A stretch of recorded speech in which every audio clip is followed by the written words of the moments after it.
Welcome back to the deep dive. Today we're doing something a little bit different, actually, but I think incredibly relevant. We're diving deep into a concept that's really reshaping the digital world right now. And forget sifting through tons of articles. For this deep dive, our source is singular, just one.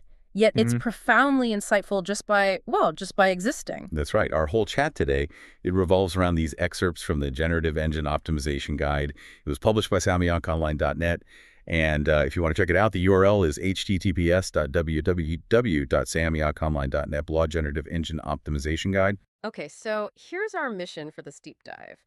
We're not actually going to dissect the specific advice in those excerpts, mostly because, well, we don't have the full excerpts in front of us. Instead, we're going to unpack what the existence, the very fact that this guide exists and its title. What does that tell us about this rapidly evolving landscape of digital content and search? It's a fascinating way to look at it, I think. Sometimes the source itself, just its presence, gives you the biggest insights. Okay, so let's unpack this a bit. That title, Generative Engine Optimization Guide, it really jumps out, doesn't it? I mean, we've talked SEO for like years, but adding generative, that feels like it completely changes the game. What does that combination, generative and engine optimization, what does that instantly tell us about how online content is being created now and found? Like when we say generative, are we talking just AI creating blog posts, or is it something bigger in the search world? Yeah, what's really fascinating here is how generative fundamentally shifts our whole understanding of search. It points to a future where AI isn't just, finding information for you. It's actually creating new content. Mhm. And crucially, the search engines themselves are generating answers directly. They're synthesizing stuff from multiple sources into something brand new. And the fact that this is presented as a guide, well, that tells us we're past the purely theoretical stage. Right. This isn't just some cool idea anymore. It's a field with actual emerging best practices, Right. methodologies, a structured approach that people, content creators, businesses, they need to get a handle on, like Yeah. now. That's a really powerful distinction you're making. It's almost like we're shifting from optimizing for what people type into Google Yeah. to optimizing for what an AI thinks or understands when it processes information. Is that fair? But why now? I mean, AI has been evolving fast, sure. But what specific things, what forces have pushed this so quickly to the point where a whole generative engine optimization guide isn't just, interesting, but apparently essential? Well, yeah, and this raises that important point about urgency, doesn't it? Hmm. The source itself, SamyakOnline.net, they're a digital marketing agency, right? Hmm. That tells us a lot about who this is for. It's not for casual observers just browsing. It's aimed at professionals.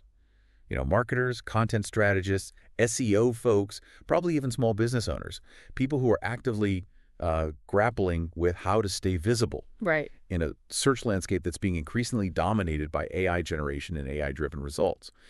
It really underscores that adapting to this generative engine optimization thing, Hmm. it's not really optional anymore. Huh. It's becoming a business imperative if you want to maintain relevance and, reach your audience. Okay, so we've kind of established what this generative engine optimization idea implies and who's already needing to deal with it professionally. So for you, listening right now, someone who wants those aha moments, maybe a shortcut to being well-informed, what does the very existence of a guide like this tell us about how we should approach the online world, whether we're putting stuff out there or just trying to find good answers online?